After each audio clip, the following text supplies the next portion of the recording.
Hi అండి, అందరికీ నమస్కారం. నేను మీ Venugopal Reddy from Josh Innovations Private Limited, Josh Institute of Foreign Languages, Edunine Career Guidance సంయుక్తంగా విద్యార్థుల కోసం అనేటువంటి అనేక వీడియోస్ మనం రూపొందిస్తున్నాం. ఇందులో భాగంగా మౌనమేల నోయి అని మనం ఇంతకుముందు ఒక వీడియో చేసాం. చాలా మంచి స్పందన పేరెంట్స్ నుంచి వచ్చింది.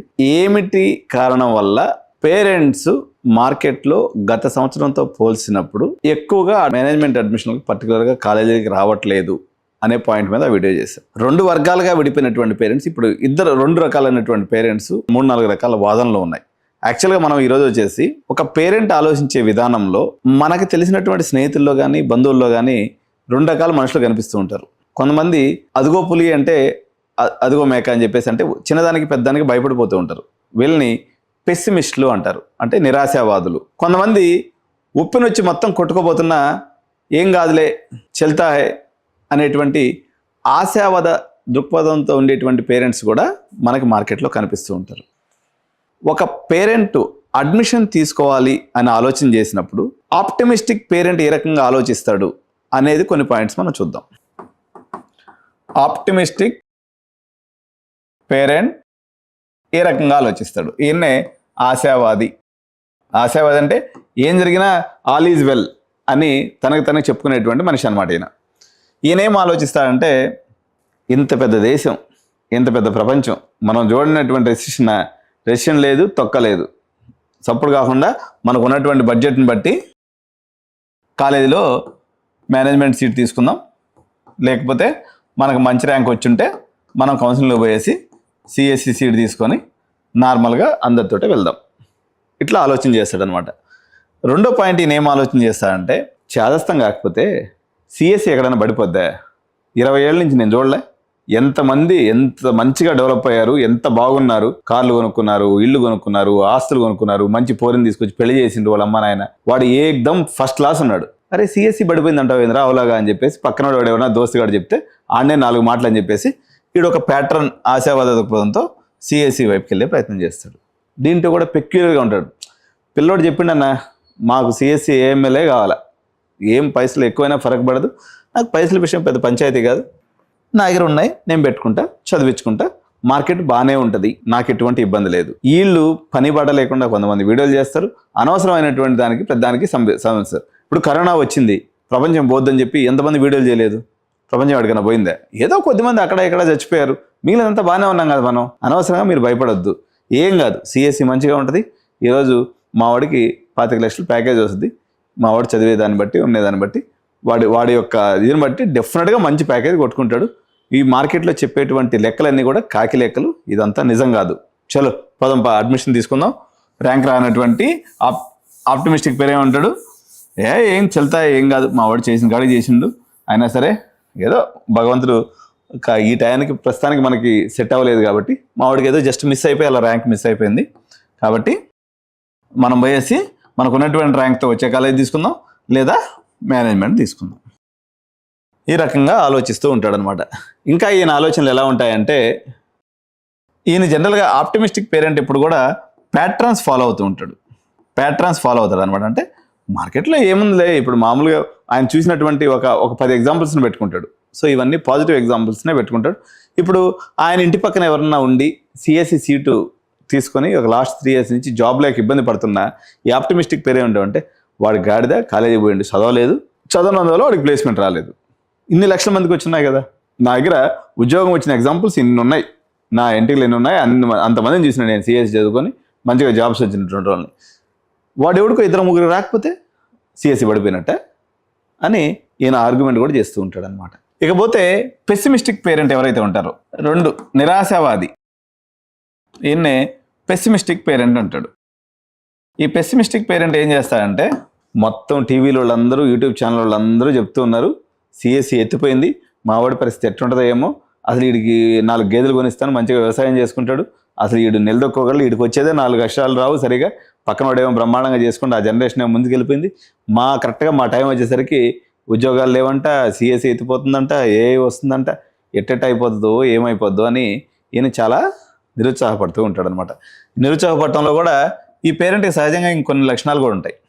ఈయన ఎక్కువ భయపడిపోయేసి, ఇప్పుడు ఈ నిరాశావాదులైనటువంటి పేరెంట్స్ ఏం చేస్తున్నారంటే, వీళ్ళు ఒక రకమైనటువంటి ఈ నిరాశావాది ప్లస్ డబ్బు ఉన్నటువంటి పేరెంట్. డబ్బులు కూడా బాగున్నాయి. సో డబ్బు ఉన్నటువంటి నిరాశావాది అయినటువంటి పేరెంట్ ఏం చేస్తున్నాడు అంటే ప్యానిక్ బయింగ్ చేస్తున్నాడు. ప్యానిక్ బయింగ్ అంటే యాక్చువల్గా గతంలో ఎప్పుడైనా ఎలా ఉండేదంటే ఈ నిరాశావాదుల దగ్గర జనరల్గా డబ్బు పోగవదు, కానీ కొంతమంది అదృష్టవశాత్తు పొలాల రేట్ల వల్ల వాటి వల్ల ఇటు వల్ల అక్కడెక్కడ డబ్బు జమ అయి ఉంటే ప్యానిక్ బయింగ్ చేస్తున్నారు. ప్యానిక్ బయింగ్ అంటే ఈడే మొత్తం సిఎస్సి ఎత్తిపోయిందని ఈడు ఎప్పుడు 10 మందికి చెప్తూ ఉంటాడు. దీని నుంచి తప్పించుకోవాలి అనేటువంటి వీని యొక్క ఓవర్ యాంగ్జైటీ ఏదైతే ఉందో దానివల్ల వీరి పిల్లవాడి అర్హతతో సంబంధం లేకుండా టాప్ 5 కాలేజెస్లో ప్యానిక్ బయింగ్ చేస్తున్నారు వీళ్ళు.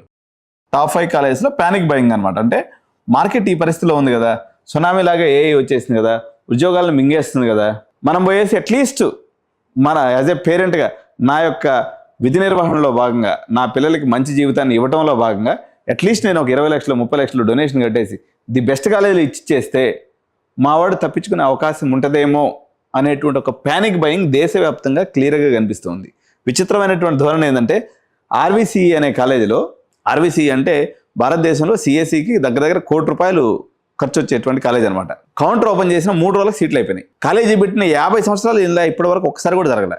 At the same time mid tier కాలేజెస్లో కనీసం 10-20 సీట్లు కూడా అవ్వట్లేదు. ఏంటంటే ఎట్లాగూ ఎత్తిపోయింది అంటున్నారు కదా, మొత్తం ఎత్తిపోయిన ఆర్వీసీఈ లాంటి కాలేజీలో చేరితే ఈ 10 మందికి వచ్చే ఉద్యోగాలు ఒకరికే వస్తాయి అంటున్నారు కదా, ఏఐ బాగా నేర్పించేస్తారేమో, మా వాడు ఆ 9 మందిలో కాకుండా ఆ ఒకళ్ళలో ఉంటాడేమో అనేటువంటి ఒక దాంతో వీళ్ళు panic buying of seats in the top 5 colleges and remaining mid టైర్లో అసలు అడ్మిషన్సే కావట్లేదు. ఈ పెసిమిస్టిక్ పేరెంట్ ఏం చేస్తున్నాడంటే యాక్చువల్గా ఇంతకుముందు గతంలో ఎలా ఉండేదంటే, ఇప్పుడు సపోజ్ ఒక మిడ్ లెవెల్ కాలేజ్ తీసుకున్నాం అనుకోండి. మిడ్ లెవెల్ కాలేజెస్లో అంటే ఒక 5 lakhs డొనేషన్ ఉన్నటువంటి కాలేజీ, లేకపోతే ఒక 4 lakhs డొనేషన్ ఉన్నటువంటి కాలేజీ, 3 lakhs డొనేషన్ ఉన్నటువంటి కాలేజీ, వీటిల్లో అడ్మిషన్స్ కాకపోవడానికి కారణం ఏంటంటే అడ్మిషన్లు కావట్లేదు. వీళ్ళు ఏమనుకుంటున్నారంటే ఎట్లాగూ ఎత్తిపోయింది అంటే వాడు నిరాశవాదే కదా, ఆల్రెడీ ఎత్తిపోయింది, మార్కెట్ ఎత్తిపోయింది, ఎవరికి జాబ్స్ లేవంటున్న పరిస్థితుల్లో ఏదొస్తే చదువుకుంటా, నేను రూపాయి తీయను, ₹1 ఖర్చు పెట్టను, ఎంసెట్లో మెకానికల్ వచ్చినా చదువుకుంటా, సివిల్ వచ్చినా చదువుకుంటా, ఏది వస్తే చదువుకుంటా, ఎట్టాగూ ఎత్తిపోయేదే కదా, దానికి మళ్ళీ బొంగు ఖర్చు పెట్టం దేనికి అని చెప్పేసి విచిత్రంగా అటు తెలంగాణలో కానీ అటు కర్ణాటకలో కానీ ఒక టాప్ 5 కాలేజెస్ వరకు వెళ్తున్నాడు. కింద కాలేజీలో ఏ బ్రాంచ్ వస్తే ఆ బ్రాంచ్ తీసుకుంటున్నాడు, మెకానికల్ అని లేదు, సివిల్ అని లేదు, ఏ బ్రాంచ్ పడితే ఆ బ్రాంచ్ తీయేసుకునేదానికి ఫిక్స్ అయిపోయి గమ్మ కూర్చొని ఉన్నారు. అట్లీస్ట్ ఎంక్వైరీస్ వచ్చాయన్నమాట, చాలా కాలేజెస్లో ఎంక్వైరీస్ కూడా లేవు. వీళ్ళు ఏదొస్తే చదువుదాం, ఎట్లయితే అట్లా అవుతుంది. ఈ యొక్క నిరాశావాదుల యొక్క పెసిమిస్టిక్ యొక్క పర్సంటేజ్ ఎప్పుడూ ఉంటుంది. కానీ 2026లో ఆప్టిమిస్టిక్స్ అన్న పెస్టిమిస్టిక్ సంఖ్య 65 నుంచి 75% వచ్చేసింది. ఇంతకుముందు కాలంలో ఎప్పుడైనా ఒక 20-25% వీళ్ళు కూడా ఉండేవాళ్ళు, కానీ వీళ్ళ సంఖ్య అమాంతంగా పెరిగిపోవటం వల్ల విచిత్రమైన పరిస్థితి ఉంది. ఉదాహరణకి టాప్ 5 కాలేజెస్లో సిఎస్సి ఎత్తిపోయిందని అందరూ చెప్తున్నారు కదా, అటువంటిప్పుడు సిఎస్సి రేట్ పడిపోవాలి కదా. చాలామంది మిత్రులు తమ్ముళ్ళు ఏమనుకుంటారంటే సిఎస్సికి డిమాండ్ లేదు, మొత్తం టాప్ పడిపోయిందని చెప్పి. కానీ టాప్ 5 కాలేజెస్లో రేట్లు పెరుగుతూనే ఉన్నాయి, సీట్లు అయిపోతూనే ఉన్నాయి. ఒక 2-3 కాలేజీలు ఇంకా కౌంటర్లు కూడా క్లోజ్ చేసుకున్నాయి. ఎందుకు? ఈ యొక్క పెసిమిస్టిక్ ధోరణిలో ఉన్నటువంటి పేరెంట్స్ భయంతో ఎలాగైనా తప్పించుకోవాలి ఈ రెసెషన్ నుంచి, ఎలాగైనా ఈ మునిగిపోయే నావ నుంచి మా కొడుకు మాత్రమే బయటపడాలి, దానికి నేను చేయగలిగింది ది బెస్ట్ ఇవ్వటం అనేటువంటి భయంతో టకా తీసుకొచ్చి డబ్బులు కడతా ఉన్నారు. ఈ యొక్క ధోరణిని పసిగట్టినటువంటి కాలేజెస్ ఒక టాప్ 5 కాలేజెస్లో ఒక కాలేజ్ అయితే మొత్తం నీ అమ్మ సిఎస్సి అడిగేవాడు ఉండకపోవచ్చు, ఈసారి మొత్తం ఎత్తిపోయిందని వేస్తున్నారని చెప్పేసి కౌంటర్ ఓపెన్ చేసి 8 లక్షలు 9 లక్షలు డొనేషన్ పెట్టిండు. ఫట 3-4 రోజుల్లో సీట్లు ఎగిరిపోయినాయి. ఆయన ఎక్స్పెక్ట్ చేయలేదు. ఆయన చూసినటువంటి చిన్న కాలేజీ వాళ్ళు 5 లక్షలు డొనేషన్ చెప్పుకున్న వాళ్ళు కాస్త 2-3 లక్షలు పెట్టుకున్నారు. వీళ్ళకేమో బోనీలు అవ్వట్లేదు. ఏం జరుగుతుందో అర్థం కాక ఎవరి జుట్టు అడే బీక్కుంటున్నటువంటి పరిస్థితి. సో కన్క్లూజన్ ఏంటి? సో ఆశావాది నిరాశావాది మధ్య పేరెంట్స్ కన్క్లూజన్ వీడియోస్ ఏదైతే ఉన్నాయో ఇప్పుడు ఈ సిరీస్ని మనం చేయాలి. మౌనమేలనోయి నా యొక్క ట్యాగ్ లైన్ వీడియో ఏదైతే ఉందో దీనికి ఎండ్ కార్డులో వేస్తున్నాము. ఒకసారి మీరు పాత వీడియో కూడా చూడండి. సో ఎందుకు పేరెంట్స్ మౌనంగా ఉన్నారనేటువంటి లాజికల్ అనాలిసిస్ అనేది ఉంది. అసలు సిఎస్సి ఎత్తిపోయిందా ఉందా అనేది ఈ సంవత్సరం ఉన్నటువంటి పరిస్థితులకు అనుగుణంగా మరో వీడియో నేను చేస్తాను. ఆ వీడియోని కూడా మీకు దీనికి ఎండ్ కార్డుగా పెడతాను, ఒకసారి చూడండి. Thank you so much. జై హింద్, జై భారత్.